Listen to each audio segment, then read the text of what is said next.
कैसे हैं आप सब। तो आज मैं आप लोगों के साथ डिस्कस करने वाली हूँ मॉर्गन्स मॉडल। मॉर्गन्स मॉडल बहुत ही इंपॉर्टेंट मॉडल है आपके एग्जाम पॉइंट ऑफ व्यू से, क्योंकि IHRM का है ना, इंटरनेशनल ह्यूमन रिसोर्स मैनेजमेंट का ये बहुत ही इंपॉर्टेंट टॉपिक है। तो इस टॉपिक के अंतर्गत आपको ये जानना जरूरी है कि यहाँ पर 3 डायमेंशंस के ऊपर वर्क किया जाता है। जैसे आपको डायग्राम में दिख भी रहा होगा, यहाँ पर 3 डायमेंशंस के ऊपर वर्क किया जाता है। पहला डायमेंशन है आपका HR एक्टिविटीज, दूसरा डायमेंशन है आपका टाइप ऑफ एम्प्लॉइज और तीसरा डायमेंशन है आपका टाइप्स ऑफ कंट्रीज। ये बहुत ही इंपॉर्टेंट कंसेप्ट है, इसको ध्यान से समझिएगा, जिससे कि जब आप एग्जाम में कोई भी क्वेश्चन से रिलेटेड आपसे पूछा जाए तो आप उसके लिए प्रिपेयर रहे। ओके, तो अभी आप इस डायग्राम को जैसे आप ध्यान से देख रहे हो, तो इस डायग्राम में आपको साफ साफ दिखाई दे रहा है कि जो कंट्रीज जो कंट्रीज की अगर हम बात करें तो 3 तरह की कंट्रीज आपकी होती हैं। एक है आपकी होस्ट कंट्री, एक है आपकी होम कंट्री और एक है आपकी अदर कंट्री। तो होस्ट कंट्री कौन सी होगी? होस्ट कंट्री का मतलब हो गया कि जहां पर जाकर आप क्या कर रहे हैं, आप अपना बिजनेस ओपन कर रहे हैं। जैसे कि इंडिया का बिजनेस है और वो जर्मनी में जाकर अगर ओपन कर रहे हैं तो वो क्या हो जाएगा आपका कि होस्ट कंट्री में आप अपना बिजनेस ओपन कर रहे हैं, वहां पर खोल रहे हैं। होम कंट्री का क्या मतलब होता है? होम कंट्री यानी कि जहां पर उस बिजनेस का हेडक्वार्टर होता है, यानी कि इंडिया में अगर आपका बिजनेस है तो इंडिया जो है वो क्या हो जाएगा, आपका हेडक्वार्टर हो जाएगा, होम कंट्री हो जाएगा। अदर कंट्री हो जाएगा मतलब हो गया कि होस्ट कंट्री और होम कंट्री के अलावा अगर आप किसी थर्ड कंट्री को चूज करते हैं, so that is called the other country. ठीक है, अब इसी में आप देखोगे कि एक अदर चीज जो है कंट्री के अलावा, अगर हम देखें टाइप्स ऑफ एम्प्लॉइज, जिसके ऊपर लेटेस्टली क्वेश्चन पूछा भी गया है। तो टाइप्स ऑफ एम्प्लॉइज की अगर हम बात करें तो 3 तरह के एम्प्लॉइज यहाँ पर होते हैं। पहला है आपका HCN यानी कि आपका होस्ट कंट्री नेशंस। ठीक है, दूसरा क्या है आपका, the second one is PCN यानी कि आपका पेरेंट कंट्री नेशंस, और तीसरा है आपका TCN यानी कि थर्ड कंट्री नेशंस, जैसा आपको डायग्राम में शो भी हो रहा है।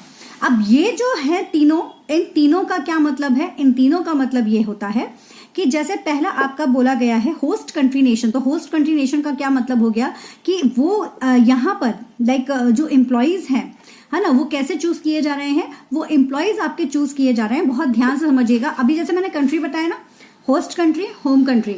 होस्ट कंट्री जहां पर जाकर आप बिजनेस ओपन कर रहे हैं, होम कंट्री जहां पर आपका होम टाउन है, यानी कि यहाँ पर बिजनेस का आपका हेडक्वार्टर है, वो आपका क्या हो गया, होम कंट्री हो गया।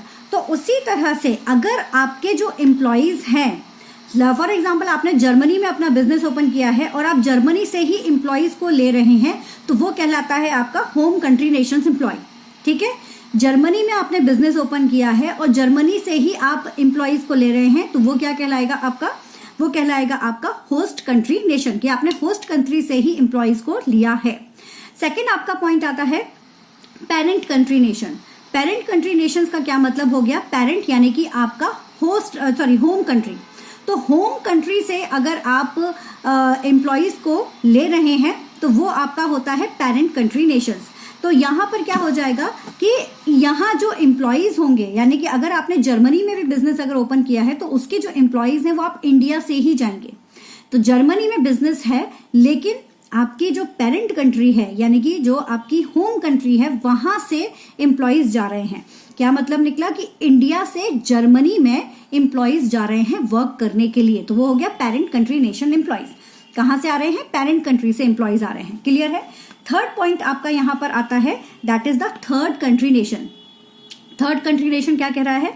ये कह रहा है कि ना तो पेरेंट कंपनी ना ही आपकी होस्ट कंट्री, ना तो पेरेंट ना ही होस्ट, इन दोनों ही कंट्रीज से एम्प्लॉइज ना लेते हुए किसी अनदर कंपनी से एम्प्लॉइज को लिया गया है, तो वो कहलाता है third country nation. For example, just for the example, कि कंपनी आपकी जर्मनी में है, इसका हेडक्वार्टर इंडिया में है, लेकिन जिस पर्सन को आपने जर्मनी में काम करने के लिए चूज किया हुआ है वो USA का है। ठीक है, तो USA का है, ना तो वो होस्ट कंट्री से है ना वो होम कंट्री से है, वो थर्ड कंट्री से हो गया, तो वो हो गया आपका थर्ड कंट्री एम्प्लॉइज। ठीक है, क्लियर? तो ये हो गए आपके दोनों कंसेप्ट। अब आता है HR एक्टिविटीज। तो HR एक्टिविटीज बेसिकली 3 पार्ट्स में यहाँ पर डिवाइड की गई हैं अकॉर्डिंग टू मॉर्गन्स मॉडल। वो कौन कौन सी हैं? पहली है आपकी प्रोक्योर, दूसरा है आपका एलोकेट और तीसरा है आपका यूटिलाइज। ठीक है, 3 चीजें हैं। ये जो 3 चीजें हैं, ये तीनों की तीनों आपके 6 एक्टिविटीज को कवर करते हैं जो कि आपके HRM के इंपॉर्टेंट एक्टिविटीज हैं। तो HRM की जो 6 एक्टिविटीज हैं वो इन तीनों में कवर होती हैं। वो कौन कौन सी है उनको आप नोट डाउन करते जाइए, it's a important one. The first one is HR planning, ठीक है। सेकेंड इज एम्प्लॉय हायरिंग, ठीक है, HR प्लानिंग, एम्प्लॉय हायरिंग, आपका training and development, remunerations, performance management, and the sixth one is industrial relation. ये 6 की 6 जो आपके HR के फंक्शंस होते हैं ये जो है ये इन्हीं तीनों के अंदर आ जाते हैं, ठीक है। तो इस तरह से मॉर्गन्स मॉडल आपका 3 डायमेंशंस में बटा हुआ है और इन तीनों को मैंने यहाँ पर आप लोगों को समझा दिया है। तो होप सो कि अब आपको host country, home country, other country का मतलब पता हो। इसके साथ ही साथ आपको पता हो कि what is the meaning of HCN, what is the meaning of PCN and what is the meaning of TCN, ठीक है। सारा कुछ क्लियर हो गया है। अगर कोई भी डाउट है आप मुझसे फिर से पूछ सकते हैं। ये बहुत ही इंपॉर्टेंट कंसेप्ट है। ये अगर आपका क्लियर है तो आपके आगे आने वाले जितने भी कंसेप्ट हैं जो कि IHRM से रिलेटेड होंगे वो आप आसानी से कर जाएंगे। Okay, all the best, take care, keep study hard very smart. Video पसंद आए तो वीडियो को लाइक शेयर करना बिल्कुल मत भूलिएगा।